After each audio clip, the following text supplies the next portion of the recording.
Assalamualaikum warahmatullahi wabarakatuh.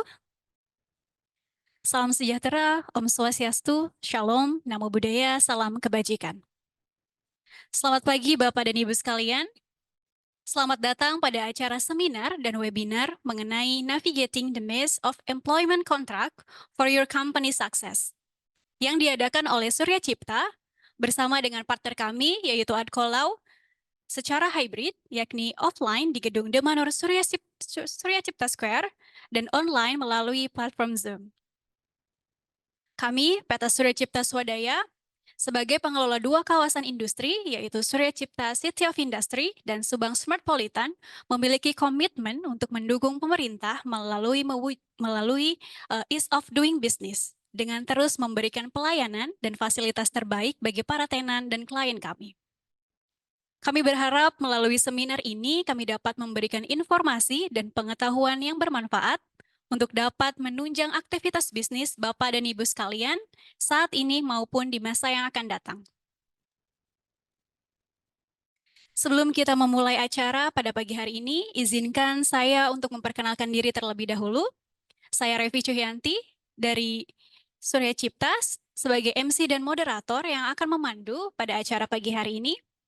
Yang terhormat Bapak Morales Sundusing selaku partner Adkolau. Selamat pagi Bapak.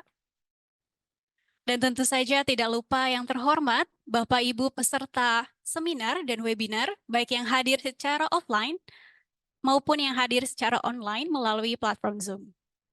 Selamat datang Bapak dan Ibu sekalian. Baik Bapak dan Ibu sekalian, memahami klaster ketenagakerjaan perjanjian kerja waktu tertentu atau PKWT yang diatur dalam Peraturan Pemerintah Nomor 35 Tahun 2021 merupakan hal yang krusial bagi perusahaan. Pemahaman ini menjadi kunci dalam manajemen tenaga kerja yang efektif. Oleh karena itu, penting bagi perusahaan sebagai pemberi kerja untuk memahami aturan tersebut. Nantinya melalui seminar dan webinar kita pada pagi hari ini, kita akan bersama-sama memahami aturan tersebut secara menyeluruh guna menghasilkan sumber daya manusia yang berkualitas dan berdaya saing tinggi bagi perusahaan. Adapun susunan acara pada pagi hari ini adalah sebagai berikut. Sesi pertama adalah pembukaan acara, sesi kedua adalah presentasi materi, sesi ketiga adalah tanya jawab, dan sesi keempat adalah penutup. Sebelum kita memulai acara ini, saya ingin informasikan kepada Bapak dan Ibu sekalian yang join secara online, jika Bapak dan Ibu mempunyai pertanyaan, silahkan tuliskan pertanyaan Anda pada fitur Q&A yang ada di bagian bawah layar dengan format nama, perusahaan, dan pertanyaan. Dan untuk Bapak Ibu peserta offline, jika punya pertanyaan bisa dapat disampaikan langsung setelah sesi tanya jawab selesai.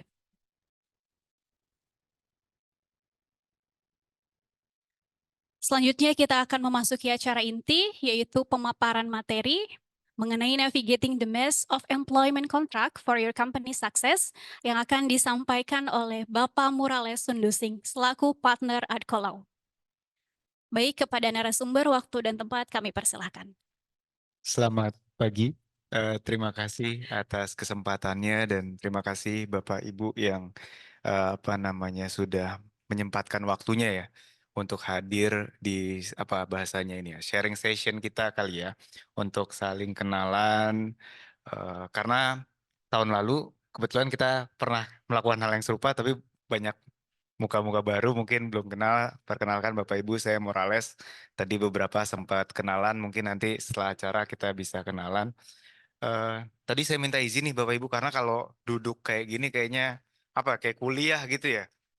Nanti terlalu kaku gitu mungkin kita, atau kalau yang apalagi yang Pak Budi nih Pak atau Ibu Bapak kalau mau di depan mungkin kita bisa ngobrol-ngobrol gitu Pak ya, karena kalau bisa kita mau bikin acaranya kayak sharing session gitu ya. Mungkin ini nanti di depan di awal saya akan sampaikan beberapa materi. Apalagi tadi saya kenalan banyak yang juga dari HR gitu ya. Saya juga lihat daftar hadirnya yang online banyak HR, ada orang GA yang mungkin jangan sampai wah Pak Morales menggarami lautan nih.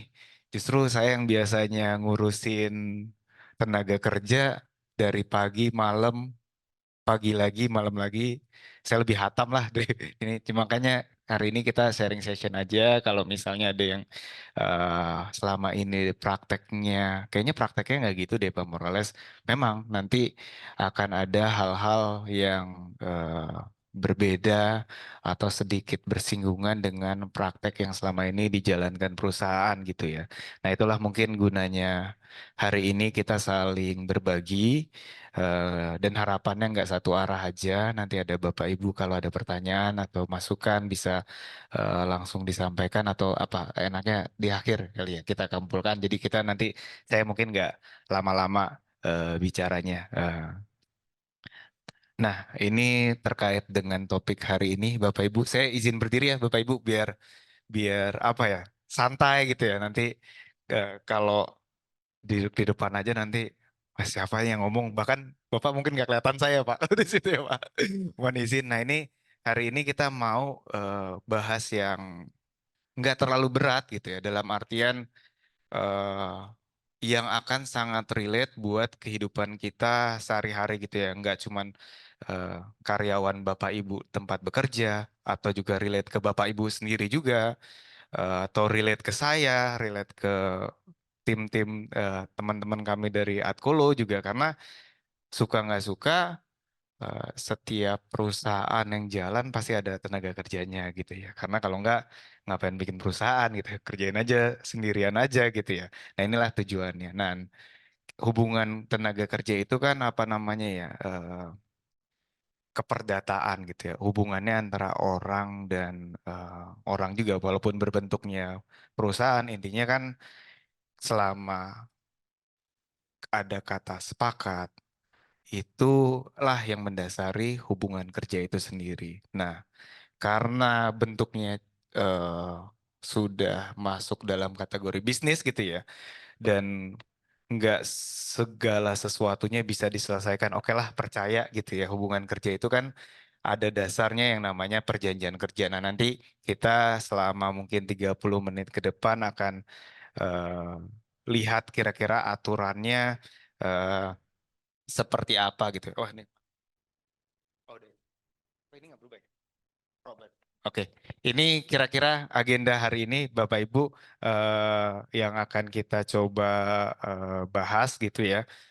Eh, Pertama mungkin yang masalah sering banget muncul, walaupun mungkin Bapak Ibu udah sering dengar dari acara-acara yang lain atau baca di berita gitu ya, atau berita online di YouTube, Instagram gitu ya, atau ya media-media cetak lainnya. Tentu masalah tipe kontraks ini, tipe perjanjian kerja ini masih aja Bu, apa namanya, banyak menjadi dilema gitu ya, baik dari perusahaan maupun pengusaha. Lalu nanti kita juga akan lihat kira-kira yang common mistakes ini apa sih. Jadi kesalahan yang biasanya terjadi dalam pembuatan perjanjian kerja itu apa gitu ya. Karena eh, sampai ada kata-kata common ini,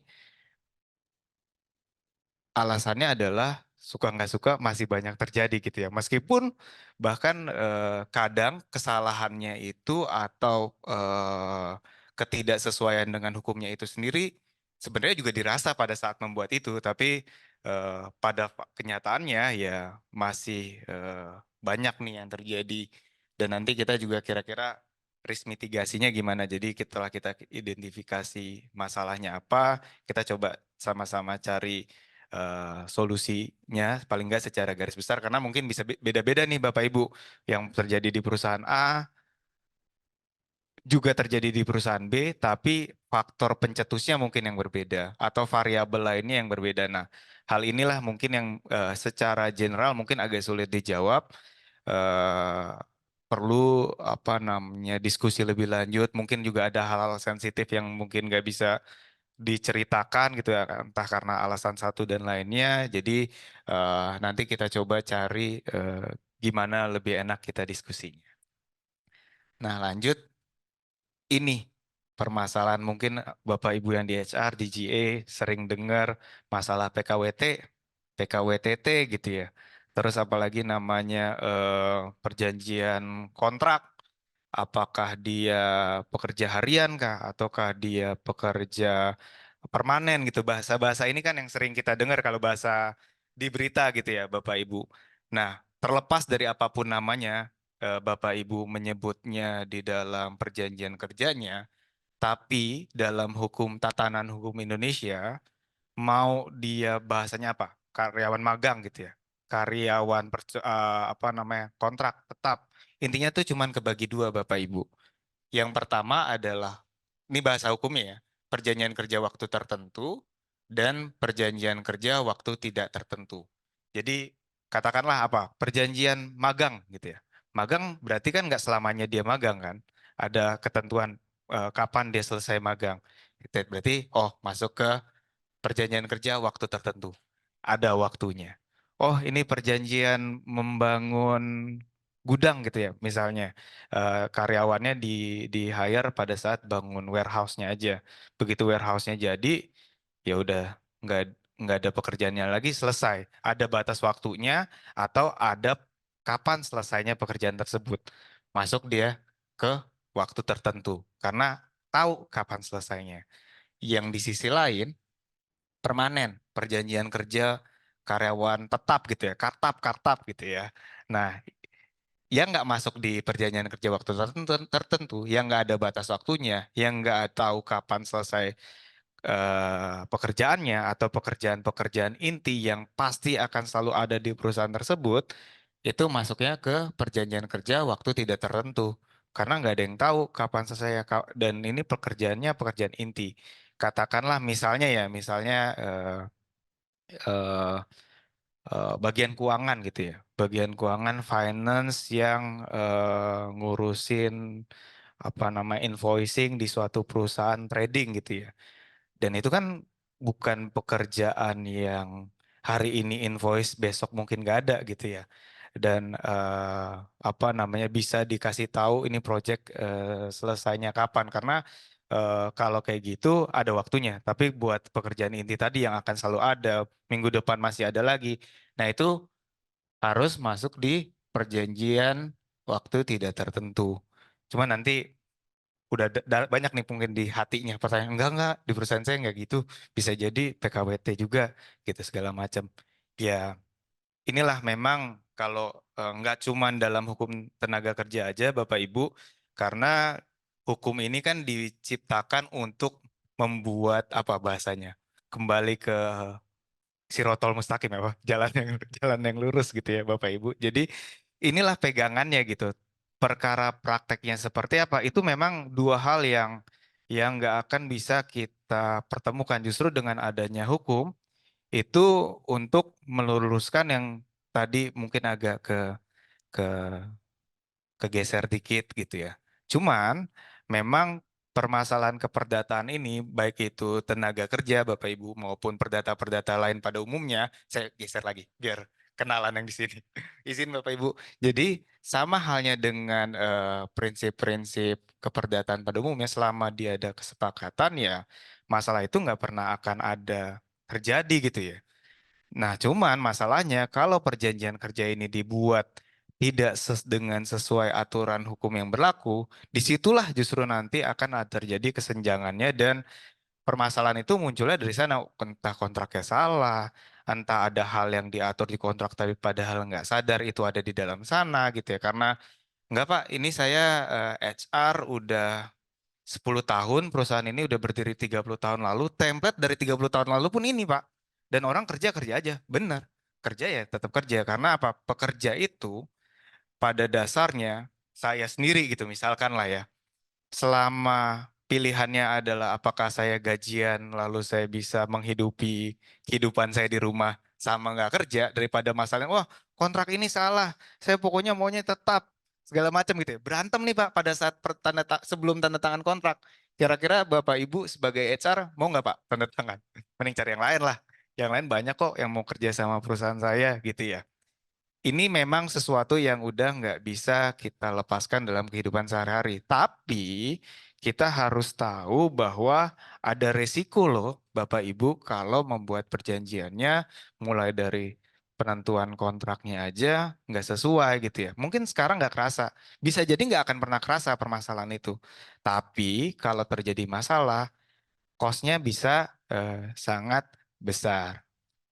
Nah, ini kalau kita jabarin satu-satu di apa namanya di forum ini mungkin nanti hari ini kita nggak kerja ke masing-masing Bapak Ibu ketahan di sini sampai selesai gitu ya. Tapi ini kita coba kira-kira bedanya apa sih Bapak Ibu perjanjian kerja waktu tertentu dan karyawan yang tetap kalau kita sandingkannya sama peraturan perundang-undangan dulu gitu ya Bu. Nanti mungkin pada saat diskusi kita baru nih biasanya ada nanya yang satu, biasa awal pertanyaan agak susah nih, wah nggak ada yang mau nanya gitu. Orang malas angkat tangan gitu ya atau wah nanti apakah terlalu rahasia atau gimana. Tapi nanti biasanya sih Bu, Bapak Ibu kalau kita udah masuk sesi diskusi ada nih unek-unek di dalam hati yang kira-kira kayaknya nggak kayak gitu deh. Kayaknya bisa deh. Nah, ini coba kita sandingkan dulu kalau kita ngomongin dari sudut pandang peraturan perundang-undangannya. Ini FTC ini saya singkat intinya kalau karyawan kontrak gitu ya, bahasa sehari-harinya karya waktu tertentu.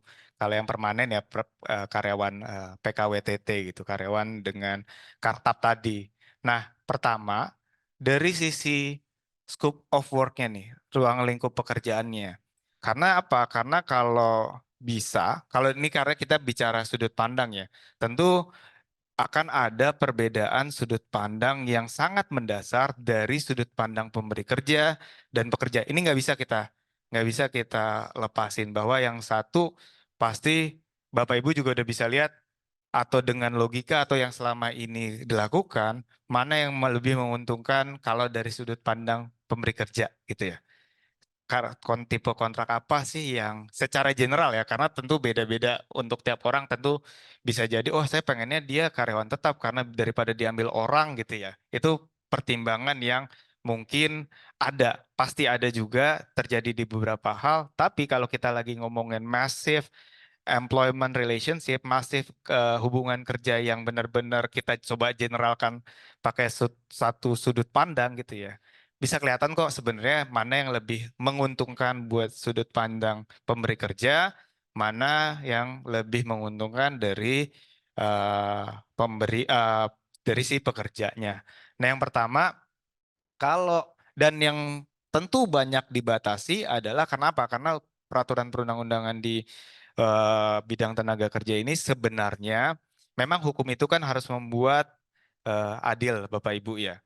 Tapi sebenarnya filosofinya pun dirasakan sama si pembuat peraturan perundang-undangan ini. Karena di Indonesia tenaga kerja aktifnya mungkin berapa apa ratusan ribu, mungkin jutaan gitu ya orang yang mau kerja, sedangkan lapangan pekerjaannya mungkin nggak sebanyak itu. Jadi secara filosofi pun, meskipun cita-citanya adalah mensetarakan mereka, ada hal-hal yang coba diakomodir sama pemerintah untuk melindungi si pekerjanya nih. Jadi kalau misalnya Bapak Ibu lagi pakai sudut pandang perusahaan akan ngerasa atau Bapak Ibu di sini ada yang entrepreneur tadi saya izin belum kenalan satu-satu, tentu akan ngerasa kok kayak gitu sih aturannya nggak adil dong buat pemberi kerja. Ya memang meskipun cita-citanya adil tadi, tetap ada usaha pemerintah untuk melindungi dari sudut pandang pekerja. Kenapa? Karena secara eh, nature-nya mungkin posisi pemberi kerja berada sedikit di atas pekerja gitu ya dalam hal sisi posisi tawar. Nah, yang dibedakan apa? Kenapa orang harus diatur kalau terkait dengan FTC, PKWT gitu, karyawan dengan waktu tertentu. Karena apa? Karena jangan sampai nanti semuanya ya FTC aja gitu ya, ada waktu tertentu jadi nggak perlu mikirin apa nanti gimana cara mengakhirinya segala macam tentu itu menjadi pertimbangannya juga. Yang pertama adalah kalau perjanjian kerja waktu tertentu itu harus ada certain periodnya, harus ada kapan waktu itunya, waktu pekerjaannya selesai. Yang A ini terkait dengan waktu, Yang kedua adalah terkait dengan kapan proyek itu selesai. Jadi tolak ukurnya selalu hanya akan ada dua itu. Kalau dari scope of work-nya ya, antara waktunya eh, udah tahu kapan gitu ya. Apakah 2 bulan, setahun, 3 tahun baru selesai, tapi udah bisa dilihat nih kira-kira kapan selesainya. Nah itu boleh. Tapi lalu juga kalau pekerjaannya eh, dalam artian wujudnya udah selesai, itu juga boleh. Katakanlah bangun gedung gitu ya. Ya bisa juga sih, misalnya kontraktornya atau orang yang membuat bangunannya dipekerjakan waktu tetap boleh. Karena apa? Karena kalau dia tadinya FTC atau PKWT, tapi mau diberikan pekerjaan yang tetap gitu. Jadi diikatnya tetap misalnya satu kontraktor gitu ya. Dia kalau bikin bangunan satu selesai ya udah PKWT boleh. Tapi ternyata nih orang kerjanya katakanlah bagus gitu ya. Lalu sama si perusahaan kontraktornya ya dia bikin kontraknya ini tetap aja gitu. Jadi tiap ada bikin gedung A, gedung B, gedung C, karyawannya sama juga. Kalau seperti itu boleh. Tapi kalau ada pekerjaannya sekarang dibalik. Sekarang pekerjaannya ini yang selalu ada, continuous, nggak bisa diganggu, nggak selesai waktunya kapan, bukan seasonal gitu ya. Itu dibalik menjadi PKWTT, jadi menjadi PKWT, jadi karyawan eh, waktu tertentu, maka itu yang akan jadi bermasalah. Pada saat penandatanganan perjanjian kontrak pasti nggak akan jadi masalah. Tadi karena saya bilang apa? Karena yang satu butuh kerja, yang satu butuh bekerja. Cuman masalahnya akan timbul belakangan kalau ada dan nggak selalu ada. Cuman lebih baiknya kita siap-siap juga tahu gitu apa resikonya kapan menandatangani ini, kapan menandatangani permanen kontrak. Nah itu masing-masing ada pros and cons-nya. Lalu yang kedua adalah masa kerjanya. Kalau yang permanen gampang ya Bapak Ibu, namanya permanen bisa jadi puluhan tahun, 20 tahun gitu ya. Bapak Ibu satu orang bekerja bahkan udah apa ya bahasanya. Kalau bahasa-bahasa Jogja udah jadi jenderal gitu ya. Mungkin di perusahaan itu dia jadi jenderal gitu ya. Karena masa kerjanya udah lama ya. Karena nggak dibatasi tadi.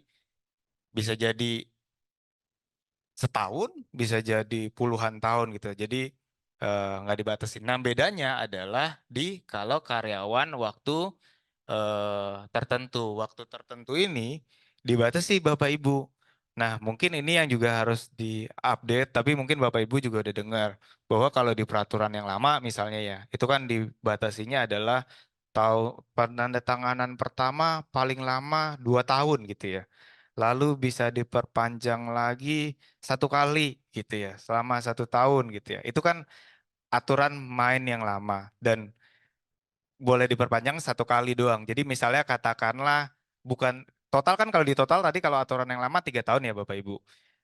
Tapi kata kuncinya adalah bisa diperpanjang 1 kali aja. Jadi kalau misalnya kontraknya awal 1 tahun, lalu dia bikin kontrak kedua 2 tahun, yang aturan lama nggak boleh tuh kayak gitu. Karena klausul apa ketentuan hukumnya bilangnya kayak gitu ya. Nah bedanya dengan aturan yang baru dia cuma bilang maksimal 5 years, maksimal 5 tahun. Jadi dan ketentuan cara membaginya nggak diatur di peraturan yang baru nih di undang-undang yang baru di PP 35 2021 nggak diatur nih gimana cara pembagiannya. Pokoknya cuma ngomong maksimal paling lama 5 tahun. Jadi bisa jadi nanti perjanjian kerjanya dibikin 1 tahun, 1 tahun, 1 tahun, 1 tahun, 1 tahun sampai 5 tahun bisa. Dibikin 6 bulan, 6 bulan, 6 bulan selama nggak melebihi kata kuncinya cuma ini 5 tahun maksimal. Jadi di total-total nggak boleh lebih dari 5 tahun. Itu. Ini kita lagi ngomongin aturannya dulu ya. Nanti kalau Pak nggak Pak, saya masih bisa ya bisa aja kan. Pada saat orang itu cari kerja ya orang ya tanda tangan aja Pak. Tapi nanti masalahnya apa? Karena masalahnya apa? Perbedaan dari PKWT dan PKWTT ini adalah semua perjanjian PKWT yang dibuat tidak berdasarkan aturan hukum konsekuensinya jadi karyawan tetap gitu. Dan ya kalau dianya nggak masalahin ya kadang orang lewat-lewat aja daripada hubungannya jelek. gak bagus ngotot minta kerja di sana ya juga susah juga. Tapi kan tetap akan ada perselisihan di sana, perselisihan hubungan industrial nanti panjang lagi gitu ya. Mungkin next time kita bahas ke sana. Nah, yang ketiga, perbedaan utama yang mendasar adalah kalau di karyawan waktu tertentu itu boleh apa probation, masa percobaan kerja gitu ya. Dites dulu lah. Ini orang mau kerja sama kita untuk permanen, waktunya nggak tahu kapan selesainya. Masa mau kita terima senaknya sih nggak fair juga buat eh, pengusaha gitu ya. Diperbolehkan lah makanya filosofinya untuk apa bahasa tanda kutip ya, dites dulu gitu ya. Bener nggak sih ini orang meskipun nanti pertanyaannya Pak 3 bulan orang bisa fake lah kerja tiap hari masuk jam 9 datang jam 8 ya 3 bulan pertama. Setelah itu gimana Pak? Jadi 3 bulan itu kayaknya nggak efisien deh Pak. Kantor kita biasa bikin 1 tahun dan orang kerja kerja aja. Ya nggak ada masalah. Selama masih kerja, selama dia masih digaji, selama hubungannya baik, nggak akan ada masalah Bapak Ibu. Yang jadi masalah nanti, coba aja PHK gitu di tengah-tengah.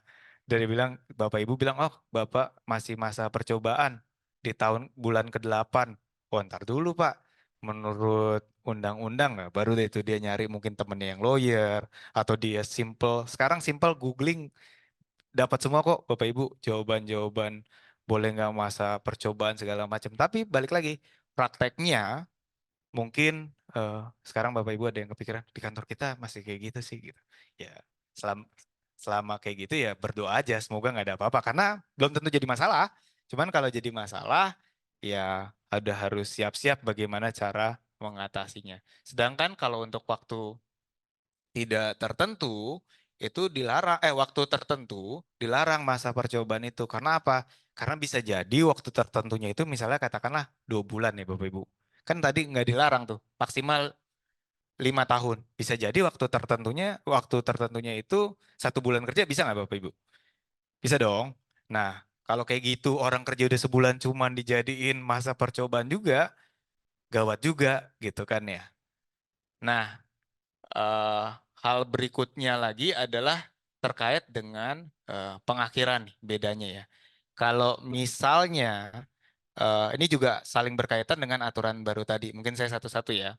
Kalau di karyawan waktu tertentu, pada saat terminasi perjanjian, kalau misalnya habisnya katakanlah emang katakanlah tadi perjanjian kerjanya 6 bulan Bapak Ibu.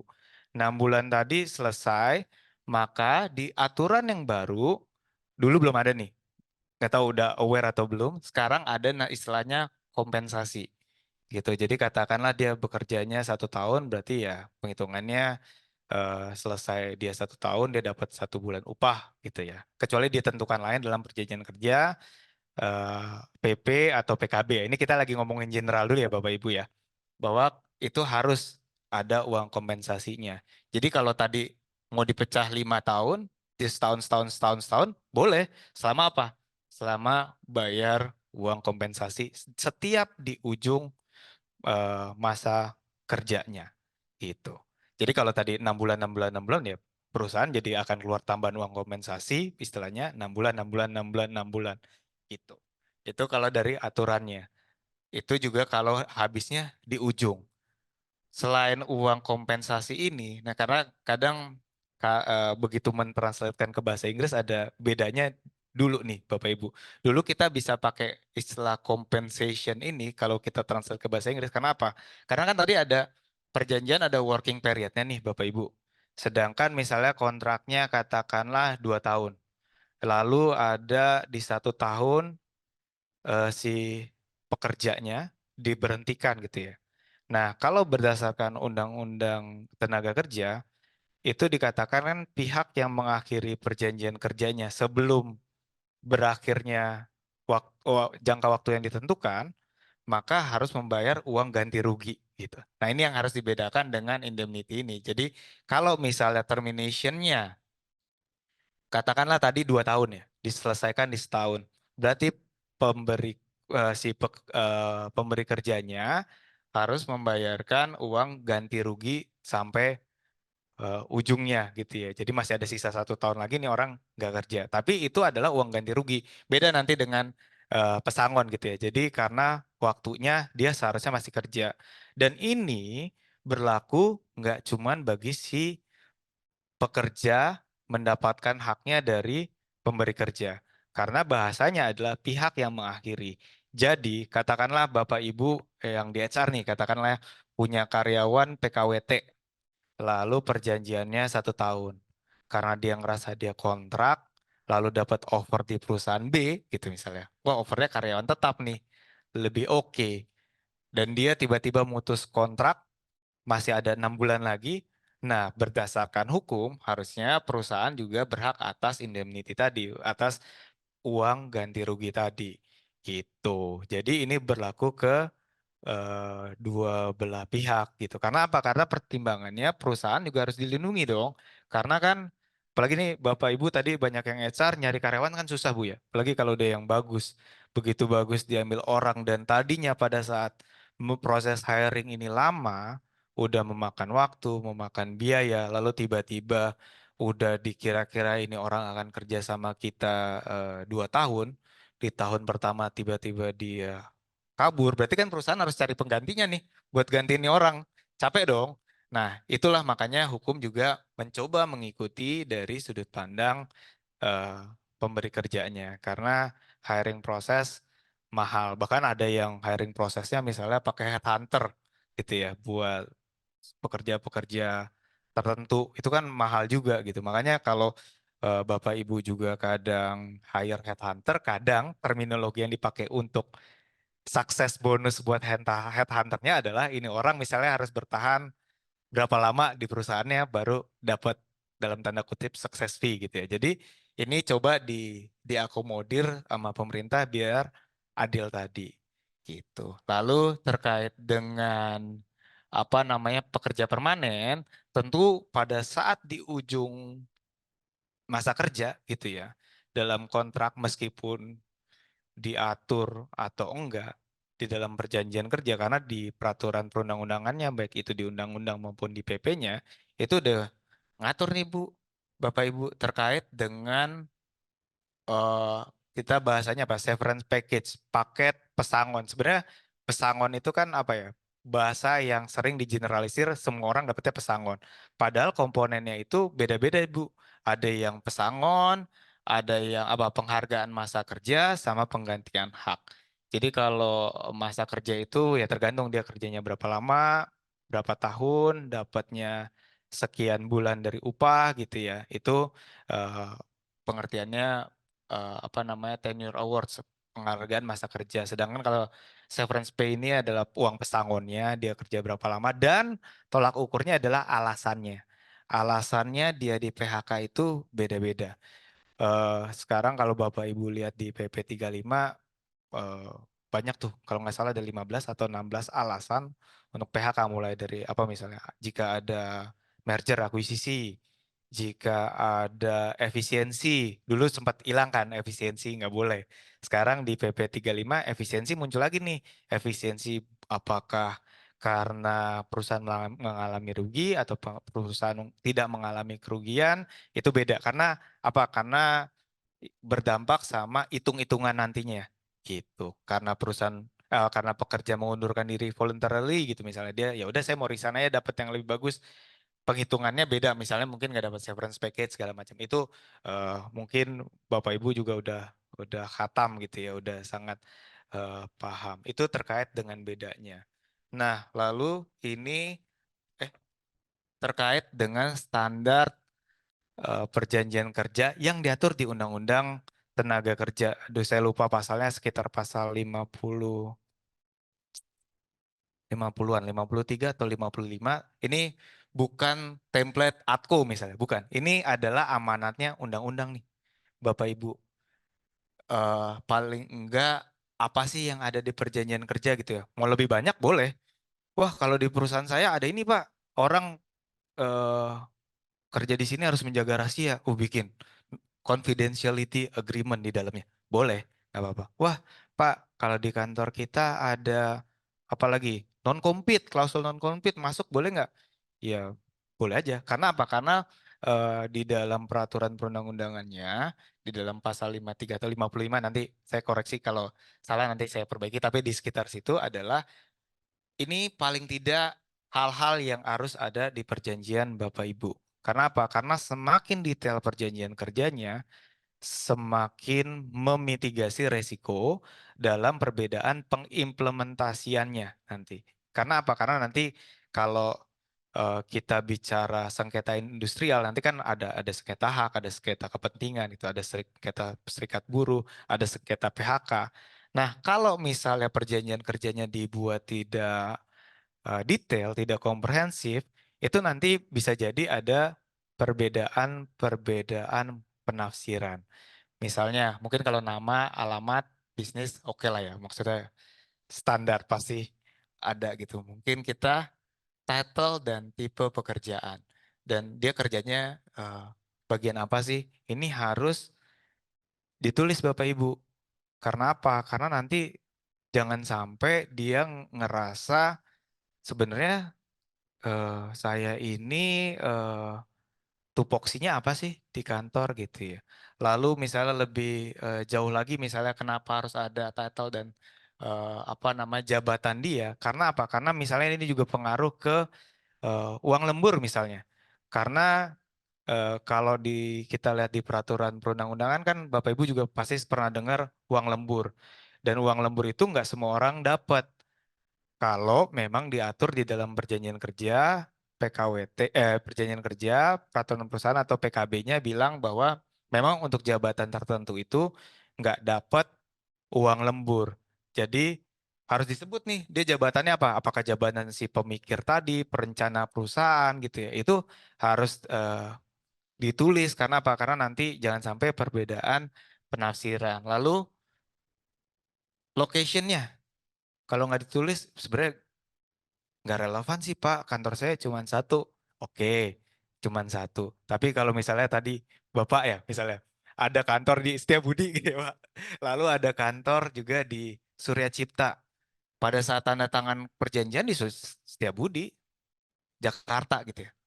Asumsinya dia saya akan kerja di Jakarta. Saya udah bayar kosan 1 tahun di Setiabudi. Ternyata maksud perusahaan, enggak. Lo kerjanya di Cikarang, di Karawang gitu, di Surya Cipta, atau di mana di Bandung gitu ya. Masalah nggak Bapak Ibu? Masalah. Jadi apa? Harus ditulis kira-kira mau penempatannya di mana. Kadang perusahaan juga bisa misalnya ya, wah kita punya banyak cabang nih. Ya sebenarnya ada apa bahasanya? Banyak jalan menuju Roma gitu ya. Tapi kan itu part of negosiasi karena perjanjian kerja ini kan ininya perjanjian. Selama sepakat ya boleh-boleh aja gitu. Tapi misalnya ada eh, cara-cara yang bisa dilakukan agar lebih fleksibel misalnya. Pekerja ditempatkan di Jakarta. Kalau ada nih Bapak Ibu di ayat 2-nya katakanlah pemberi kerja berhak merelokasi gitu kan si pekerja kemana kemana kemana gitu ya selama nantinya disepakati itulah berlaku tapi kuncinya apa harus disebut karena kalau tidak nanti bisa jadi wah udah deal udah dapet orang bagus dia mikir dia kerja di Jakarta ternyata dia kerja di SCI gitu ya di Surya Cipto wah saya bayar ongkos lagi segala macam pas nego angka gajinya nggak masuk nih gitu ya harus bayar ongkos segala macam itu harus ditulis biar clear gitu. Jadi kalau misalnya katakanlah sebenarnya udah tertulis tapi ini orang yang nggak baca gitu ya. Kerjanya di Jakarta dia tinggalnya di dekat sini kan sebenarnya ada ongkos. Sebenarnya salahnya karena dia nggak teliti baca sebelum tanda tangan gitu ya. Nah itu nanti bisa jadi masalah juga. Jadi pada saat negosiasi kontrak, pada saat pembuatan itu harus ada amanatnya dari peraturan perundang-undangan itu. Lalu terkait dengan upah dan metode pembayaran. Ini juga sering menjadi apa ya, permasalahan Bapak Ibu kalau ditulisnya tidak detail. Kenapa? Karena nanti bisa beda interpretasi. Method of payment-nya apakah bayar cash ataukah bayar transfer atau ke rekening mana kemana gitu ya. Misalnya ya. Atau misalnya dibayarnya setiap tanggal 25 kah? Setiap tanggal 15 kah? Tanggal 1 kah? Karena kan undang-undang pemerintah nggak nentu ini sebenarnya orang gajian tanggal berapa sih gitu kan ya. Bisa jadi kalau Bapak punya perusahaan, Ibu punya perusahaan nih orang gajiannya mau setiap tanggal 7 boleh gak? Ya boleh aja. Cut off-nya tanggal 5 boleh, boleh aja gitu. Terserah gitu. Cuman kalau nggak diatur nanti akan bingung karena apa? Karena nanti kalau aturannya kalau telat gaji ada denda segala macam gitu ya. Kalau nggak dikasih tahu kapan nih harus dibayar secara detail nanti bisa jadi akan terjadi perselisihan apa namanya pendapat gitu ya. Katakanlah eh, ini orang kerja fresh graduate gitu ya. Atau pertama kali kerja tapi dia punya keluarga yang udah pernah kerja di mana. Dan dia tahu oh orang itu gajian tiap tanggal 25. Jadi di mindsetnya dia orang gajian tiap tanggal 25. Padahal nggak juga, padahal di perusahaan tempat dia kerja gajiannya tiap tanggal 1 gitu. Nah, itu nanti bisa jadi ada perselisihan eh, pendapat terkait dengan kapan sih gaji ini sebenarnya jatuh tempo. Instead of daripada nanti ada kesenjangan penginterpretasian itu, maka baiknya di dalam perjanjian kerja yang baik dan benar, paling tidak ada ini kapan harus dibayar. Jangan kan gitu Bapak Ibu. Ditulis tanggal 25 aja masih bisa berantem. Kenapa? Ada yang bisa kepikiran nggak? Ada kepikiran nggak Pak? Nih kita sambil ngobrol nih Pak. Kira-kira kalau misalnya ditulis tanggal 25, udah tulis nih Pak, jelas tanggal 25, gajian tanggal 25. Kira-kira itu udah cukup jelas atau masih mungkin bisa berantem lagi Pak? Wah, kenapa tuh Pak? Bisa, kartu kreditnya udah ini apa udah masa terakhir. Tapi ada lagi nggak Pak? Ada kepikiran nggak Pak? Kira-kira kalau titik di situ aja bisa jadi belum lengkap-lengkap amat nih, gitu. Nah, kepikiran kan? Kalau kita, wah tanggal kalau hari libur perusahaan mikirnya ntar habis liburannya habis gitu ya. Sedangkan pekerja maunya enggak lah jangan, justru uang saya mau saya pakai buat liburan gitu kan. Nah itu kalau misalnya nggak ditulis perjanjian kerjanya batal nggak Pak Moras? Ya enggak juga, ya berlaku aja. Tadi saya bilang selama nggak berantem ini semua kayak ya elah ngapain sih dengerin hari ini gitu ya.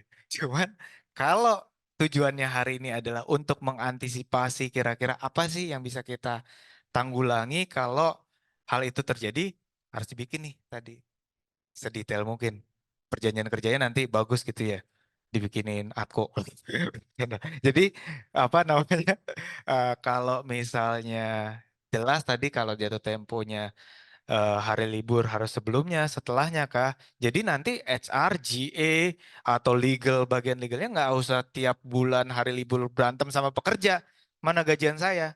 Di perjanjian kerjanya udah ada kok. Kalau hari merah, tanggal merah, sebelumnya, setelahnya, jadi udah dimitigasi secara jelas di depan gitu. Terus juga terkait dengan hak dan kewajiban dari masing-masing pekerja tadi itu. Dia harus ngapain sih? Harus datang jam berapa sih? Nggak boleh melakukan apa sih? Si pekerjanya, si pemberi kerjanya harus menyediakan tempat yang aman kah? Segala macam. Itu sebisa mungkin, sedetail mungkin lebih baik seperti itu. Tapi memang, Pak, kalau karyawan saya ada 200 ribet juga bikin-bikin kayak gitu. Ya, dibikin general tapi sesuai dengan scope of work-nya kan kita bisa kira-kira ya Bapak Ibu, kalau finance kerjanya apa sih gitu. Dia eh, teknisi kerjanya apa sih gitu. Jadi dibuat dia karyawan harus pakai seragam apa tiap hari atau dia harus datang berapa menit apa jam berapa ke kantor itu ya semakin jelas dibuat di perjanjian kerjanya atau misalnya kalau karyawannya udah banyak di PKB-nya gitu ya. Jadi nanti berlaku buat si karyawan perjanjian kerjanya tipis Pak Morales cuma 2 halaman. Ya nggak apa-apa juga karena itu apa? Karena itu udah tercover di PKB-nya gitu ya. Itu hal berbeda. Nah, ini kita kalau lagi bahas lagi apa namanya bahas terkait dengan perjanjian kerja in general ya. Jadi karena apa juga ini penting karena ada salah satu alasan di eh, apa namanya pemutusan hubungan kerja itu kalau Bapak Ibu pernah dengar ada namanya si pekerjanya minta di PHK gitu. Jadi pekerja itu bisa Bapak Ibu minta di PHK apabila si perusahaannya melakukan hal-hal tertentu, misalnya telat gajian gitu ya. Dan yang satunya lagi adalah melakukan pekerjaan yang di luar tugas dan fungsinya. Misalnya finance tiba-tiba dia suruh ke benerin kabel tinggi gitu kan membahayakan keselamatan. Naik kabel tinggi, naik tiang listrik tinggi kan membahayakan keselamatan. Dia bisa bilang, wah saya mau di PHK karena nanti penghitungannya beda dibandingkan dia mengundurkan diri gitu ya. Nah, kalau nggak diatur secara rinci eh, kewajibannya apa nanti bisa jadi perselisihan. Kalau misalnya emang dia tugasnya yang apa bangun bangunan yang di ujung-ujungnya gitu ya, jadi dia kontraktor apa dalam tanda kutip apa ya, tukang gitu ya, blue collar pekerjaannya gitu ya, blue collar worker yang memang kerjaannya itu ya memang sebagian nyawanya mungkin juga terancam di sana dalam artian kalau jatuh kepleset dari lantai 30 bikin bangunan ya lewat juga gitu Pak ya. Lalu dia bilang, wah PHK saya karena ini pekerjaannya membahayakan nyawa saya. Ya pengusahanya bisa bilang, ya nggak, ya kita tahu itu membahayakan nyawa kamu. Makanya kita tulis di sini tugas dan fungsi kamu adalah emang ngerjain itu gitu ya. Memang gaji kamu lebih tinggi dikit, ya itu buat mengkompensat ada kemungkinan-kemungkinan kepleset tadi misalnya gitu ya. Nah itu alasannya kenapa harus working conditionnya diatur secara rinci dan jelas Bapak Ibu. Itu. Tapi memang juga ada yang sengaja lah dibikin general karena nanti dia ngerjainnya bahasa sehari-harinya shift of everything gitu ya. COE gitu. Ada CEO, ada COO, ini ada dia COE, shift of everything. Semuanya dia lakuin. Mau finance, mau dia legal, mau dia HR, dibikinnya sengaja aja emang general gitu. Jadi yaitu masing-masing. Memang tadi pengimplementasiannya tergantung dari eh, kebutuhan. Tapi kalau mau untuk memitigasi perbedaan pendapat, kalau ada sengketa maka harus dibuat detail mungkin. Lalu juga misalnya kapan perjanjian ini berlaku gitu ya. Ini penting karena apa? Karena nanti tujuannya tadi ngitung uang pesangon, ngitung masa kerja, penghargaan masa kerja, hitungannya adalah dari kapan validity period dari si perjanjian kerja ini. Misalnya mungkin yang contoh sehari-hari atau mungkin eh, diberlakukan mungkin di perusahaan Bapak Ibu adalah ada karyawan ini tadinya dikontrak 1 tahun gitu ya. Lalu diperkontrak 1 tahun lagi perjanjiannya perjanjian kontrak. Lalu tiba-tiba, wah ini saking bagusnya saya mau ubah dia jadi karyawan tetap di tahun ketiga. Kira-kira mungkin nggak Bapak Ibu? Dia berantem nih nanti pada saat di ujung ngitung masa kerjanya. Yang satu bilang, saya kerja udah startnya 2 tahun lalu pada saat PKWT. Yang satu perusahaan maksudnya, enggak dulu kan lu PKWT. Lu udah dapat kompensasi juga. Mungkin nggak kayak gitu terjadi? Ya nggak? Jadi ada momen kekosongan kalau misalnya kapan masa perjanjian kerjanya ini nggak ditulis kapan berlakunya. Yang satu bisa bilang start kerja saya di company A ini adalah pada saat 2020, Mas. Padahal pada saat itu di PKWT misalnya. Si perusahaan ngerasa saya baru ngangkat dia karyawan tetap di 2022. Jadi kalau saya mau ngitung penghargaan masa kerja, bukan dia sejak tahun 2020 dong. Gitu. Instead of berantemnya nanti belakangan, caranya gimana? Caranya tulislah Bapak Ibu di perjanjian kerja 1 paragraf kok gitu ya. Cuman masalah ini masih banyak terjadi. Semoga nggak terjadi di perusahaan Bapak Ibu kerja ya sekarang ya. Tapi saya mau ngasih tahu hal-hal yang simple yang mungkin kerasa administratif, hal yang sekarang mungkin enggak lah, ini udah template 20 tahun saya kerja di sini, bahkan sejak dari HR 3 generasi sebelumnya dipakai kok gitu ya. Nggak apa-apa.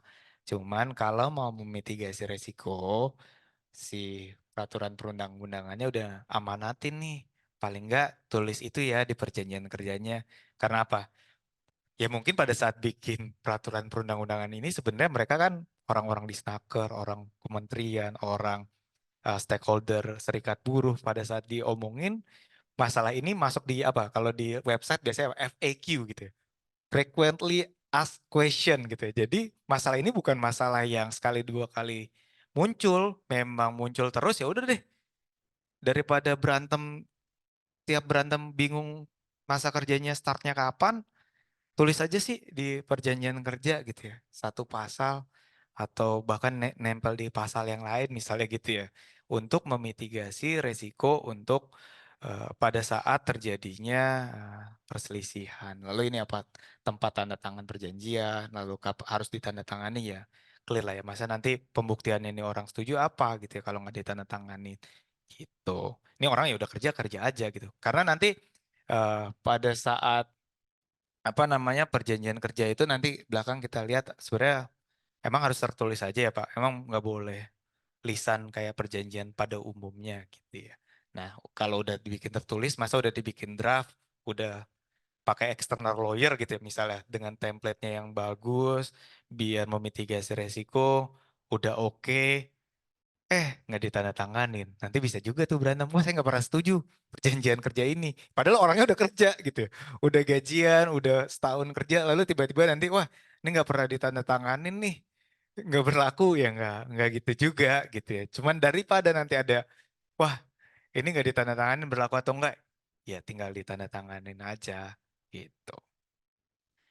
Terus kita pindah nih ke masalah. Tadi kan udah tahu perjanjian kerja itu harusnya isinya apa aja. Saya pindah lagi biar nggak pegel lehernya. Nah, perjanjian kerja itu kan tadi udah kita bahas klausul-klausul apa aja yang harusnya ada. Izin Bapak Ibu. Oh, saya ngalingin di sini. Eh, harusnya apa ada apa aja. Nah, ini sekarang kita lihat common mistakes. Jadi nggak selamanya tentang ini. Mungkin nanti kita pada saat diskusi kita bisa sambil sama-sama telaah kira-kira benar atau enggak sih, atau ini justru ada masalah frequently mistake baru eh, yang karena kan masalah itu selalu muncul ya Bapak Ibu ya. Nah, ini paling enggak yang apa namanya yang cukup sering terjadi gitu ya, di baik itu di sampai di bipartit, tripartit gitu ya, sampai ke pengadilan. Ini masalah-masalah yang biasanya muncul. Yang pertama adalah FTC, apa tadi? FTC adalah perjanjian kerja waktu tertentu. Eh, ya pekerjaan waktu tertentu, kontrak gitu ya. Itu dibuatnya cuman secara verbal. Undang-undang tenaga kerja kalau Bapak Ibu lihat itu bilang bahwa perjanjian kerja itu pasal satunya ya boleh dibuat secara lisan ataupun secara verbal lisan ataupun tertulis. Dua-duanya berlaku perjanjian kerja in general gitu ya. Karena apa? Karena perjanjian secara hukum itu kan janji nih. Orang janjian juga nggak harus tertulis ya. Kayak kita janjian mau makan di depan, ngomong janjian, terus kita ketemu, ya janjian, ketemu, berlaku, sah gitu ya. Sah ya Pak, tetap janjian nih. Oh, saya mau ke rumah kamu besok jam 10 dia beneran datang. Padahal nggak tertulis, janjian. Sama, itu prinsip dasarnya. Di perjanjian kerja juga sebenarnya kalau hubungan kerjanya kerja di saya ya, kamu karyawan saya, kerja saya gaji sekian gitu ya. Karena hubungan kerja berdasarkan peraturan perundang-undangan cuman ada tiga komponen utama. Pertama, ada pekerjaannya, jadi ada pekerjaannya nih. Ada perintah, berarti si apa pemberi kerja atau bos atau apapun itu istilahnya memberikan perintah. Kamu melakukan A ya. Oke, ada kerjaannya dikerjain, lalu dikasih upah. Itu unsurnya, elemennya. Jadi begitu itu terpenuhi, hubungan kerja itu udah ada. Nah, bedanya adalah ada lagi nih Bapak Ibu, jangan titik baca di perjanjian kerja boleh dibuat lisan dan eh, tertulis, dua-duanya berlaku. Pasal berikutnya bilang, kalau misalnya perjanjian kerja waktu tertentu, itu nggak boleh ya dibuat dalam lisan. Karena apa? Kira-kira kepikiran nggak? Mungkin Ibu nih, serius banget Bu. Kira-kira kenapa Bu? Nggak boleh dibuat eh, eh, secara verbal aja Bu. Nggak ada dasar hukum. Mhm. Oke. Eh, ada lagi mungkin yang mau benar sih Bu. Jadi nggak ada pegangannya gitu lah ya. Nah, kira-kira hal utama yang paling mendasar banget kalau kenapa sih perjanjian kerja waktu tertentu itu kan ada waktunya nih, ada kapan selesainya. Kira-kira eh, apa sih dasar utamanya, alasan ini sangat krusial banget. Kenapa sih dia nggak boleh, pemerintah sampai bilang untuk PKWT nggak boleh deh kalau pakai verbal doang gitu ya. Kira-kira, oh ini Bapak tadi semangat banget nih Pak. Kenalan Pak, kita belum kenalan. Dengan Pak siapa Pak? Gozali Pak dari Kyokuni. Ya pertama persyaratan PKWT kan memang ada startnya, ada endnya, dan juga sudah ada ketentuan di perundangan kalau misalkan melebihi dari kontrak dan tetap bekerja itu kan statusnya akan berubah gitu ya. Mungkin seperti itulah Pak. Betul juga Pak. Jadi biar tahu selesainya kapan gitu ya. Jadi harus ada tertulis. Tapi pertanyaannya kenapa sih harus tertulis gitu ya? Kan lisan juga didengar sama malaikat Pak. Apa Mungkar Nakir juga mencatat gitu ya perjanjian kerja itu. Nah cuman namanya omongan sama manusia ya Pak. Omongan sama Pak Morales ibaratnya gitu ya. Saya janji Bapak adalah karyawan waktu tertentu gitu ya. Lalu pada saat tiba-tiba kita janjian nih, pokoknya Bapak kerja sama saya apa namanya 3 bulan ya, gitu. Oke, deal di awal deal nih. Lalu tiba-tiba pas bulan keempat, Bapak nggak usah kerja ke saya lagi. Kan saya waktu itu bilangnya tanggal 3 Januari kita ketemu di depan Surya Cipta di bawah, itu ada Pak Satpam Pak Udin lihat, kita janjian nih Pak, Bapak cuma kerja sama saya 3 bulan, kenapa Bapak datang lagi ya? Oh enggak, waktu itu bilangnya tetap kok. Nah, kelihatan nggak Bapak Ibu? Kenapa untuk karyawan waktu tertentu harus dibuat tertulis? Karena apa? Karena nanti siapa yang mau buktiin verbal ini? Kapan selesainya? Kapan mulainya? Berakhirnya gimana?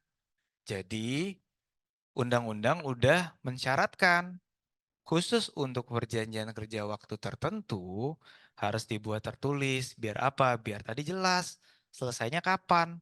Apakah pada saat gedung itu jadi, apakah 3 bulan sejak hari pertama dia kerja, itu harus ditulis. Kalau enggak, nanti berantem nih kayak tadi. Bapak ngerasa kerjanya salah dengar, atau mungkin Bapak yang dengar, si perusahaannya yang berubah pikiran, saya kayaknya nggak cocok nih sama Bapak gitu ya. Saya mau apa namanya mau ganti aja deh. Ya udah bilang aja pada saat itu kita janjiannya waktu tertentu yang nggak ada yang bisa megang gitu ya, nggak akan bisa dibuktikan. Wah Pak Morales bisa saya apa record diem-diem gitu ya, ntar ada lagi permasalahan hukumnya beda lagi nih, terlalu terlalu jauh. Tapi misalnya wah kalau rekaman yang dibikin secara diam-diam tanpa konsen orang yang direkam nggak boleh, wah ribet dah, udah daripada ribet tulis aja gitu ya. Jadi simple, tahu kapan selesai, kapan mulainya, jadi nggak ada permasalahan. Yang kedua adalah perjanjian kerja ngasih yang lebih rendah dari peraturan perundang-undangan. Karena ini basicnya tadi di awal kita udah sama-sama aware, bukan sepakat ya. Karena sepakat saya harus tanya dulu sepakat atau enggak. Sama-sama kita udah yakin bahwa hubungan kerja ini kan hubungan orang sama orang gitu ya. Baik itu bentuknya perusahaan kan sebenarnya keperdataan, kesepakatan. Nah, tapi pemerintah atau pembuat undang-undang juga tadi di awal saya sampaikan tahu posisi tawarnya pemberi kerja sama pekerja ini sebenarnya di posisi yang nggak seimbang. Kenapa? Karena orang yang mau kerja banyak, perusahaan yang memberi kerjanya nggak sebanyak itu. Jadi apa? Jadi perusahaan bikin hukum yang kalau bahasa sehari-harinya apa? Batas bawah gitu lah ya. Jadi yang diatur di dalam peraturan perundang-undangan yang tadi disampaikan gitu ya, apakah atau yang sering kita dengar, makanya ada upah upah minimum, nggak ada upah maksimum gitu ya. Jadi prinsip utama dari peraturan perundang-undangan di bidang tenaga kerja adalah si pekerja boleh membuat kesepakatan apapun dengan pemberi kerja selama yang disepakati lebih dari apa yang diatur di perundang-undangan. Misalnya apa? Contohnya tadi upah minimum gitu ya. Jadi kalau misalnya sepakat untuk katakanlah upah minimum di sini berapa? Bu? mau udah masuknya apa nih? Bekasi ya? Karawang. Karawang berarti berapa? 5 ya? 5,4 ya? Katakanlah 5 juta gitu ya. 5,2 gitu ya. Dia sepakat gajinya 9 juta.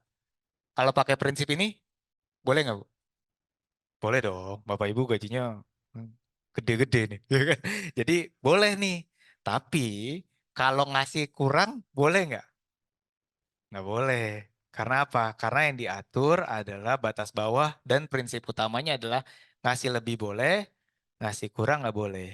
Apalagi cuti misalnya. Cuti ada eh, 12 hari peraturan perundang-undangan. Ibu mungkin cutinya berapa? 20 jangan-jangan 30. Boleh nggak? Boleh. Karena yang diatur nggak boleh kurang. Bol, eh, Kalau lebih nggak apa-apa gitu ya. Lebih dalam artian lebih baik ya. Jangan diartikan, oh kalau gitu peraturan perundang-undangan bilang probation masa percobaan 3 bulan gitu ya. Tapi kan kalimatnya maksimal. Dikasih lebih masa percobaannya 3 tahun boleh dong Pak. Bagus nih, lebih bagus. Ya nggak gitu konsepnya. Konsepnya adalah kalau dikasih lebih baik, bahkan nggak dipakein probation karena saking yakinnya, boleh.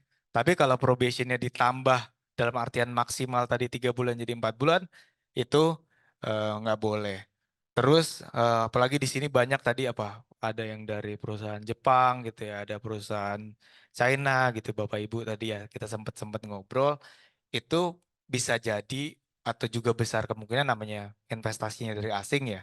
Ada tenaga kerja asing. Nah, tenaga kerja asing ini di Indonesia nggak boleh Bapak Ibu kontraknya untuk karyawan tetap gitu ya. Jadi hukumnya memang sudah membatasi dengan kata-kata untuk jabatan tertentu dan waktu tertentu. Jadi ada hal-hal yang nggak boleh dia tempati. Misalnya kalau yang sangat relevan adalah HR. HR nggak boleh nih bule gitu ya. Jadi HR. Kenapa? Kok nggak boleh Pak? Ya saya juga nggak tahu undang-undangnya bilang kayak gitu. Mungkin filosofinya adalah jangan sampai nanti namanya orang asing eh, mempekerjakannya maunya yang asing juga gitu ya. Jadi dia bisa nih apa namanya menduduki jabatan lain boleh asal ada apa RPTKA-nya misalnya gitu ya. Jadi kontrak kerjanya itu jangan sampai dibikin permanen. Karena apa? Karena nanti masalah pada saat di ujungnya juga pada saat mau mengakhirinya gimana nih? Apakah dia nunggu waktunya kah atau enggak? Padahal dia di sini pakai ITAS misalnya. ITASnya cuma 1 tahun masa kontrak kerjanya nggak dibatasi. Jadi untuk ekspatriat, untuk warga negara asing itu nggak boleh dalam kontrak kerja permanen gitu ya. Terus itu tadi kita baru ngomongin perjanjian kerja aja ya.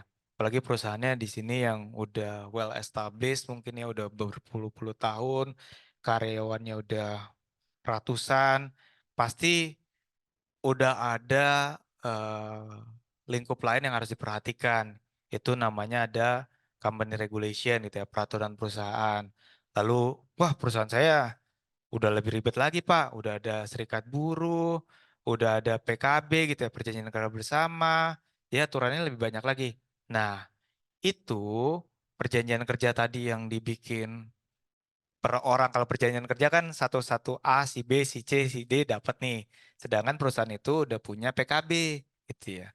Udah punya peraturan perusahaan. Nah, pada saat membuat perjanjian kerja ini nggak boleh conflicting dengan peraturan perusahaan dan PKB. Tapi nggak boleh conflictingnya ini juga ada ketentuannya lagi. Nggak boleh bertentangan dalam artian apa? Kalau ngasih lebih sedikit daripada apa yang disepakati di yang disepakati di PKB dan yang diatur di PP gitu. Jadi dalam kalau startup yang karyawannya masih 10 gitu mungkin nggak gitu relevan ya. Belum ada peraturan perusahaan bahkan belum dibikin.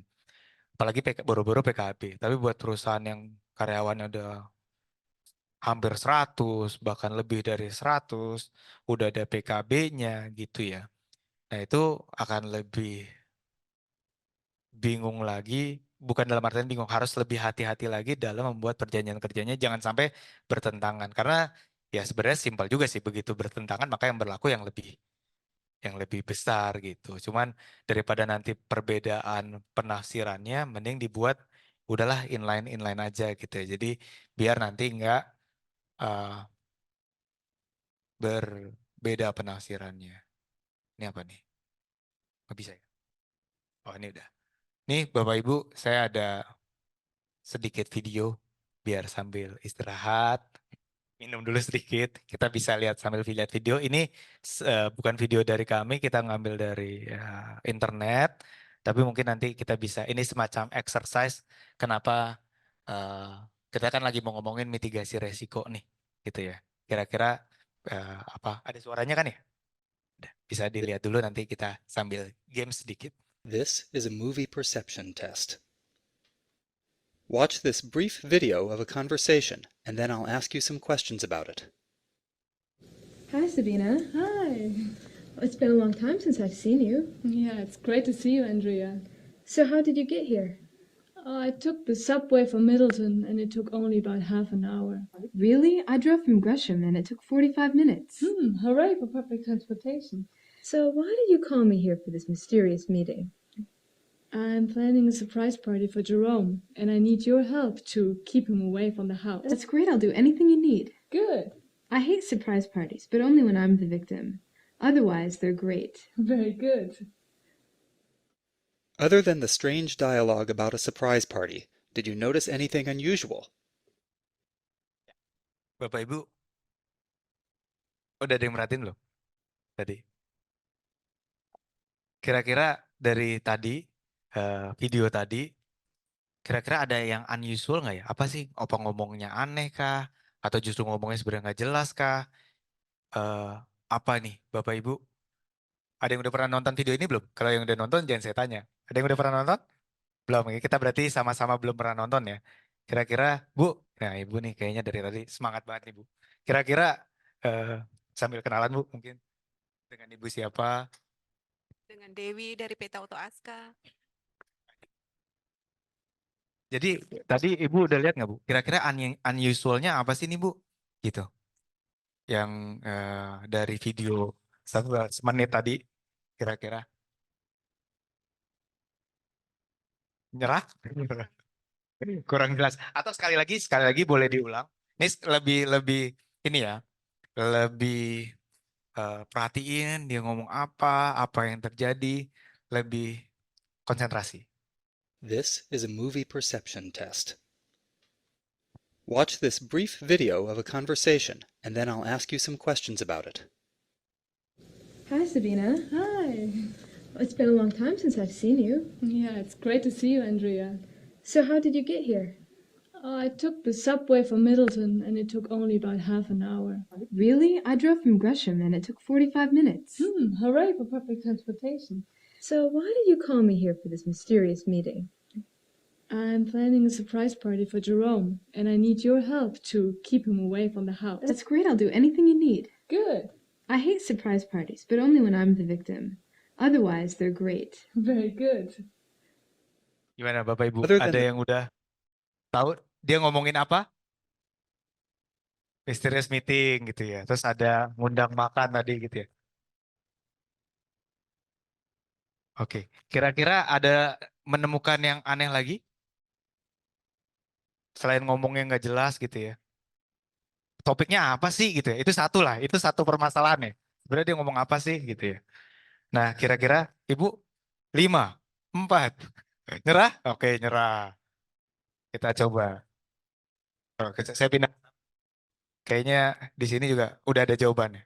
Mungkin Bapak, kita teman ya. Ibu, sambil kenalan Ibu dengan Ibu siapa? Saya Yunita Pak dari Bu Yunita. PT Everpro Indonesia Oke. Technologies. Kira-kira apa Bu tadi? Oh, di sini ada juga yang aneh Bu. Dia ngomongin apa sih Bu? Kurang ini sih Kurang jelas ya? Oke, berarti satu ininya kurang bagus. Audionya bercanda. Berarti ya kalau dari ininya conversation-nya kah ada ini 5 Itbulaga Indonesia nggak bercanda. Mari Ibu, terima kasih. Atau ada Bapak Ibu ada yang mau coba? Nih, gimana nih? Ini ada nih. Ibu dapat jawaban nih katanya nih. Kayak udah sangat yakin nih dengan Ibu siapa Bu?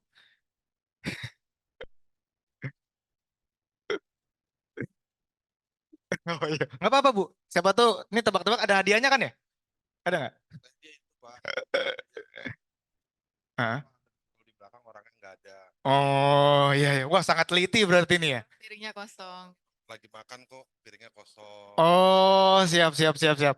Mantap. Mantap Bu. Katanya piringnya kok ada kosong, belakangnya ada botol segala macam. Tahu nggak Bapak Ibu? Jawabannya mirip Bu. Betul itu sebenarnya jawabannya. Kita lanjutin ya. A strange dialogue about a surprise party. Did you notice anything unusual? In our book, The Invisible Gorilla and Other Ways Our Intuitions Deceive Us, we discuss the illusion of memory. We think we perceive and remember more of our world than we actually do. The movie you just watched had 9 intentional editing mistakes. Did you spot any of them? Watch it again. Notice that the woman on the right, Sabrina, is wearing a scarf. In a moment, we'll have a close-up and the scarf will be gone. Notice the scarf is gone and Andrea, the woman on the left, has her arm on the table. Now it's at her chin. Scarf is back. Notice that the plates are red. Now they're white and Andrea's arm is back on the table. Now they're red and Sabrina's arm is off of the table. Notice that the food is in front of Sabrina. Now it's in front of Andrea. The cups and the spoon have also switched places, and Sabrina's arm is on the table when it wasn't before. Oke. Most people don't Jadi notice any of the changes, a phenomenon known as change blindness. Bu, saya udah 3 kali pakai video ini di seminar gitu ya. Karena videonya selalu saya ganti, kalau nggak yang nonton bosen gitu ya. Ini kali ketiganya saya bikin video ini jawaban paling dekat Bu. Mantap Ibu. Tepuk tangan sih Bu dari saya Bu. Jadi memang kalau kita lagi berbicara tentang mitigasi resiko gitu ya, apa namanya, kita tuh harus tahu dulu resikonya apa. Nah gambaran dengan video tadi adalah kita tuh nggak bisa pakai, oh HR sebelum saya udah bikin kontrak ini 30 tahun, udah bertahun-tahun nggak ada masalah. Ngapain sih pemorales ngomong-ngomong di sini nanti bikin ribet gitu ya. Saya harus redraft kontrak lagi. Nggak gitu Bapak Ibu. Karena apa? Karena kayak tadi ada masalah-masalah, apa skrapnya pindah, di piring makanannya pindah, warna piringnya berubah. Kalau kita nggak mau terbuka untuk eh, melihat resiko-resiko apa tadi sih yang salah, yang common mistakes tadi, apa aja, kita nggak mau terbuka untuk belajar, kita nggak mau terbuka untuk lihat peraturan perundang-undangan yang baru gitu ya, nggak terupdate tadi, sesimpel masa kerja PKWT udah berubah. Nggak Pak, boleh kayak gini dulu gitu ya, nggak harus bayar kompensasi. Ya aturannya kalau ngomong kayak gitu mungkin kita harus ngobrol 3 tahun lalu Bapak Ibu misalnya gitu ya. Sekarang udah terupdate. Nah ada resiko-resiko baru, hukumnya berubah.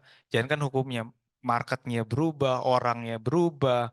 Kecanggihan sekarang orang pekerjaannya udah sesimpel lihat Instagram cuplikan-cuplikan, oh ada aturan ini, aturan itu gitu ya. Lalu dia tinggal googling, itu akan menjadi kompleks lagi. Dan kalau perjanjian kerjanya nggak di, apa namanya, disempurnakan dan masih diterusin, ya tinggal menunggu bom waktu aja. Nah ini mungkin risk mitigationnya mirip yang tadi saya sudah omongin, karena di ujung sana udah, Pak makan siang katanya, Pak jam istirahat nih gitu ya. Nah mungkin sekian dari saya.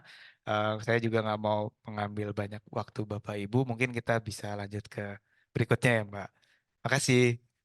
Terima kasih kepada narasumber atas pemaparan materi yang telah diberikan. Baik Bapak Ibu hadirin sekalian, selanjutnya kita akan memasuki sesi tanya jawab dengan narasumber. Silahkan saya buka sesi 1 untuk peserta offline. Jika Bapak Ibu. Selamat siang, Pak Redin semua. Nama saya Warisal dari PT SLP. Ini saya ada 2 pertanyaan yang mau saya sampaikan ke moderator. Yang pertama, untuk masa kerja Pak, sebelum dan sesudah diberlakukannya Undang-Undang Cipta Kerja ya. Itu kan kalau nggak salah tahun 2020 ya disahkannya. Nah, pertanyaannya adalah masa kerja yang diakui itu yang sebelum Cipta Kerja itu tetap diakui atau yang diakui setelah diberlakukannya Undang-Undang Cipta Kerja itu. Nah, itu satu. Tolong jawab dulu Pak. Oke. Kalau apa namanya jawab pertanyaan ini gimana ya? Pakai logika sederhananya misalnya gini ya Pak. Misalnya Bapak kerja tahun 2010 di perusahaan ini. Lalu tiba-tiba ada peraturan cipta kerja masuk di 2020, argonya Bapak ulang lagi dari nol. Ngamuk nggak tuh Pak dari Sabang sampai Merauke Pak? Gitu. Jadi buat adanya undang-undang cipta kerja tadi yang karena kan cipta kerja ini mungkin ya kayak khawatirnya yang karena namanya cipta kerja, oh mirip-mirip nih ketenaga kerjaan. Sebenarnya kan cipta kerja ini adalah kumpulan beberapa peraturan perundang-undangan gitu ya. Nggak cuma tenaga kerja aja. Jadi isinya itu ada beberapa sektor yang kebetulan salah satu di dalamnya adalah undang-undang cipta kerja, tentang tenaga kerja. Nah, untuk masa kerjanya itu apa namanya eh, tidak start argonya dari nol, Pak. Untuk misalnya tadi Bapak start dari 2010, 2021 baru kerja setahun, ngamuk Pak, satu Indonesia gitu. Jadi artinya tetap diakui ya masa Tetap kerja. diakui, Pak. Untuk kalau di Portomsa ada kompensasinya bakal diterima untuk masa kerja itu ya. Oh, kalau arah pertanyaan, saya tahu Nah, nih arah nah pertanyaannya itu. Bapak. Oke, tapi Termasuk khusus, argo masa pensiun kan dihitungnya ya dari setelah 2020 atau yang sebelumnya dihitung juga gitu loh. oke, itu, Kesana ke depannya. oke, itu pertanyaan kedua berarti saya ini ya. Oh, masih pertama. Oke, tapi untuk karyawan tetap misalnya tadi kan ngamuk Pak, kalau itu jelas nggak dari nol. Tapi untuk pemberian uang kompensasi PKWT yang saya bilang tadi, itu kan bisa jadi eh, pada saat dibikin perjanjian kerjanya, pada saat dibikin katakanlah yang mepet-mepet 2019 gitu ya. PP 35 tahun 2021-nya ya 2021 lah baru ada gitu ya. Nah, untuk menghitung uang kompensasinya itu dia nggak nilai dari yang sebelum itu. Itu khusus untuk yang itu kalau arah pertanyaannya tadi untuk yang pertama yang itu ya Pak. Kalau yang PKWT apa namanya penghitungan kompensasi karena kan dulu nggak ada. Dulu kalau orang PKWT selesai ya udah dia nggak dapat pesangon, ya udah selesai aja gitu. Paling kalau ada reimbursement dibayarin, ada hak penggantian hak cutinya dia nggak belum cuti, ada hak cuti dibayarkan. Tapi kalau berbicara uang kompensasi pasal 15 itu PP 35 2021 itu dia nggak ngitung dari tahun-tahun sebelumnya karena itu jadi nggak fair juga buat si perusahaan yang pada saat itu mungkin belum ada alokasinya buat ngasih uang kompensasi. Itu pertimbangannya, Pak. Kalau masa kerja tetap diakui ya. Masa kerja tetap diakui, Pak. Terus yang kedua, ini sih bisa jadi pertanyaan, bisa jadi statement nih kalau saya. Antara PKWT dan PKWTT ini sebenarnya dua hal yang bias menurut saya. Jadi secara tata bahasa berbeda, tapi implementasi sama kalau menurut saya. Sama-sama kontrak. Yang satu kontrak hanya 5 tahun, yang satu 55 tahun. Iya kan? Iya, iya, iya. Jadi sebenarnya samanya kontrak gitu. Sama, Pak, betul. Iya betul. Jadi intinya sih sebenarnya cuman beda masa kerja aja kan, usia kerjanya sampai 55 itu pun tetap kontrak. Jadi sebenarnya kalau istilah kata karyawan tetap itu kayaknya aneh menurut saran saya. Iya, iya, iya. Karena idealnya permanen status itu cuma buat owner perusahaan, Pak. Siapa? Memang ya itulah kalau kita terminologinya ya kita sekarang terima aja nih undang-undang bilangnya Betul, apa gitu. Jadi betul, betul. memang pengertian waktu tertentu dan Iya. waktu tidak tertentu sebenarnya tidak tertentu. Poin Bapak Sama-sama kontrak. ada aja kok Pak, tentu waktunya gitu ya. Dia 55 ya harus pensiun, pensiun juga nggak sampai meninggal juga misalnya gitu ya terus-terusannya. Cuman yang mau dibedakannya di sini adalah terminologi yang satu yaitu tadi udah bisa dikira-kira nih 1 tahun saya nggak mau mempekerjakan dia lagi misalnya. Sedangkan yang satu ya ngambang aja, bisa jadi dia karena resign, bisa jadi karena dia di PHK, tidak tertentu makanya gitu. Karena kan kartap, karyawan tetap, ya bahasa kita gitu ya, bahasa ngobrol sehari-hari nih Bapak sama saya ngopi di depan, ya kita kartap Pak gitu ya. Tapi kalau bahasa peraturan perundang-undangannya adalah perjanjian kerja waktu tertentu dan waktu tidak tertentu. Tidak tertentunya adalah bukan artinya nggak jelas, tapi dalam artian di mungkin bisa ditafsirkan adalah tidak ditentukan kapan berakhirnya gitu. Semoga menjawab Pak. Ntar kalau kurang kita sambil ngopi. Di Setiabudi tapi ya Pak. Kasih Pak. Terima kasih atas pertanyaan yang telah diberikan. Selanjutnya, mohon sebutkan nama, perusahaan, dan pertanyaan. Ya, perkenalkan nama saya Dewi dari PT Auto Aska Indonesia. Pertanyaan saya, Pak, terkait pembatasan masa kerja waktu tertentu maksimal kan 5 tahun. Misalkan setelah 5 tahun itu si karyawan atau si pekerjanya itu di sistem off. Lah itu batas sistem off itu berapa minggu atau berapa bulan dengan upah yang setelah sistem off itu mengikuti gaji pokok yang baru ataukah masih mengikuti gaji pokok yang tahun sebelumnya sebelum di sistem off.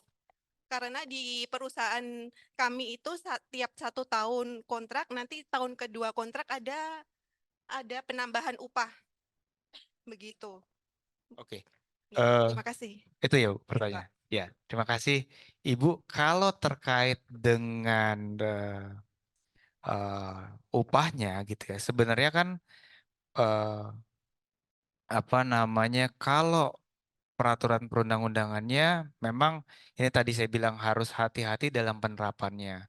Karena aturannya itu sudah jelas Bu, maksimal 5 tahun. Ini kita yang ke 5 tahun dulu ya. Jadi Pak boleh nggak tahun ke-6 mempekerjakan orang lagi berarti dengan orang yang sama dong nih Bu.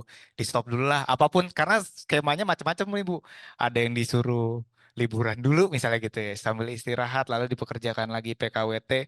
Ya selama orangnya kerja, tadi saya bilang ya kerja kerja aja. Toh dia juga butuh pekerjaan, perusahaan butuh orang yang udah tahu kerjanya, nggak perlu ngajarin lagi. Ibaratnya udah 5 tahun udah tau lah seluk beluknya karyawan. Karena bisa jadi karyawan yang dikontrak dengan waktu tidak tertentu aja bisa jadi kerjanya nggak sampai 5 tahun Bu. 3 tahun udah ganti perusahaan. Ini bahkan ini orang udah 5 tahun. Lalu mau dipekerjakan lagi PKWT gitu ya. Nah, yang harus hati-hati adalah kalau berdasarkan peraturan yang sekarang nggak boleh tuh Bu kayak gitu. Dalam artian kalau nih orang kontrak terus sampai apa tidak tertentu tadi dengan pertanyaannya Bapak sampai pensiun gitu. Jadi dia hanya karyawan kontrak PKWT sampai pensiun sampai apa bahasa meninggal dunia gitu ya. Mungkin bahasa jokesnya sehari-hari sampai mati di kontrak gitu ya. Nah itu kalau kita pakai sudut pandang peraturan perundang-undangan nggak boleh Bu gitu. Cuman sekarang pertanyaan berikutnya adalah kalau sistem gajinya gimana? Gajinya ngikutin yang tahun lalu atau ada penyesuaian? Jangankan untuk yang 5 tahun tadi Bu ya. Untuk yang 1 tahun ke tahun kedua atau dari 6 bulan nambah ke 6 bulan berikutnya itu kan sebenarnya bedanya dengan karyawan tetap adalah mungkin kalau karyawan tetap bisa jadi diatur tiap tahun naik 6% bisa jadi ya, bisa jadi juga enggak ketentuan dari naik gajinya itu ya. Tapi kalau misalnya tetap kan ya udah setahun, 2 tahun, 3 tahun dia kerja di situ. Nah, kalau PKWT tadi jangankan setahun Bu, 6 bulan tadi kan berarti begitu selesai perjanjian 6 bulannya ini selesai dulu Bu gitu. Selesai dulu dengan dibayar kompensasi tadi.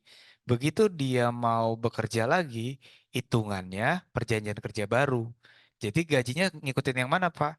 Ngikutin kesepakatan yang baru itu. Kesepakatan barunya mau kalau setuju pakai gaji lama, oke. Atau misalnya pakai gaji mungkin yang di bawahnya boleh juga karena kan perjanjian baru. Kalau nggak mau tanda tangan ya udah saya ganti pekerja baru atau mau gajinya dinaikin karena ngerasa oh ini orang udah bisa kerja boleh juga. Jadi perikatannya adalah murni perikatan baru. Kesepakatannya kesepakatan baru. Tadinya misalnya ya dia kerja seminggu 6 hari mau diubah jadi 6 hari boleh. Dia tadinya cutinya 12 mau ditambahin jadi 15 boleh. Tetap jadi 12 boleh, boleh juga selama bukan di bawah itu. Jadi itu Bu. Jadi itu perjanjian baru. Gitu. Terima kasih Bu. Terima kasih Ibu atas pertanyaannya. Baik Bapak Ibu hadirin sekalian, karena keterbatasan waktu yang kita miliki saat ini dan pertanyaan sudah dijawab semua oleh narasumber. Kami ucapkan terima kasih kepada Bapak dan Ibu sekalian atas pertanyaan yang telah disampaikan kepada kami. Baik Bapak Ibu peserta seminar dan webinar, kita sudah sampai pada penghujung acara.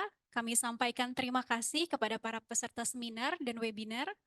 Tidak lupa kami sampaikan juga terima kasih banyak kepada narasumber yang telah bersedia untuk berbagi ilmunya. Kami juga sampaikan permohonan maaf jika ada hal-hal yang kurang berkenan. Kami menyadari jika informasi ini mungkin belum sepenuhnya memuaskan keingintahuan Bapak dan Ibu sekalian. Untuk itu, jika ada pertanyaan yang lebih detail terkait navigating the maze of employment contract for your company success, maka Bapak Ibu sekalian dapat mengirimkan email ke revi.cuhyanti@suryacipta.com atau dapat menghubungi langsung ke partner kami yaitu Adkolau. Dan terkait bahan presentasi acara ini akan kami kirimkan melalui alamat email Bapak dan Ibu sekalian yang sudah didaftarkan setelah kegiatan seminar ini selesai. Kami juga ingin menginformasikan kepada Bapak Ibu sekalian bahwa di hari Kamis besok tanggal 7 Maret 2024 kita akan mengadakan webinar series yaitu sosialisasi dan bimbingan teknis sistem perizinan usaha OSS RBA bekerja sama dengan DPMP TSP Kabupaten Karawang.